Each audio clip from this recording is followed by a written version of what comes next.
Hello, this is Keith Graham from Codasip. I'd like to talk to you about Assignment 7, Branch and Jump Instructions.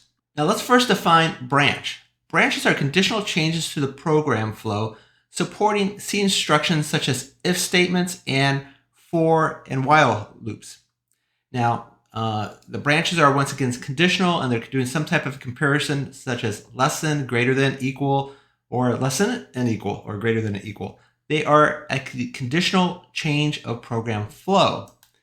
Now, on the other hand, a jump is a non-conditional change of program flow, and they are used to support C program like a function call or return from a function. Changing of control flow is really important for programs, but they also create a complication, and that's called a control hazard. A control hazard occurs when there are instructions in our pipeline that are no longer to be executed because we're going to jump to a different address, and then anything that came after that branch or jump that's in my pipeline is not to be executed. Now, let's take a look at this program flow as an example below. We notice that our second item down here, instruction, is at branch on equal. Now, I don't know that I'm going to do the branch on equal until the memory stage. But I already have in my pipeline an add I instruction, an exclusive OR, as well as a branch on equal unsigned.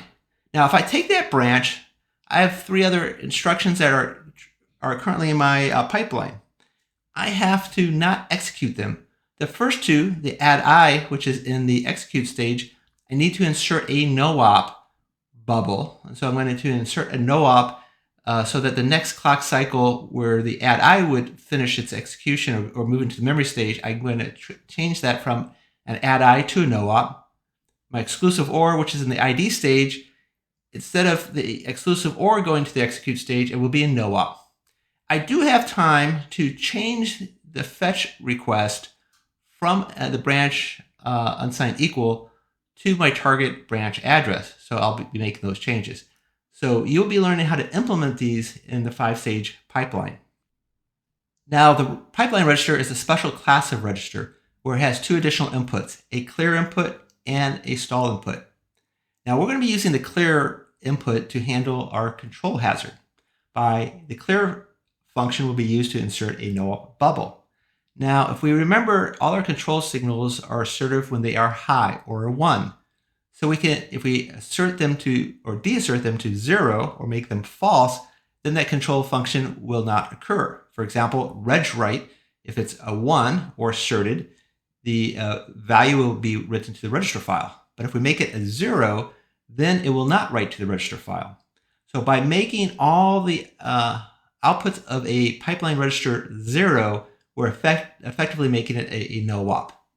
So the command to actually set a pipeline register to be cleared is the format of pipe.stage.clear. Now, the stage is just which pipeline register that we want to insert the no-op bubble.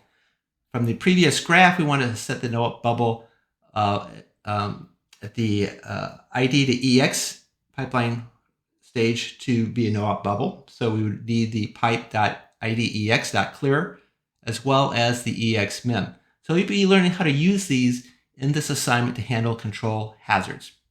Now, if you enjoyed this video, please subscribe to this channel so you'll be notified on future videos when they are added. Good luck!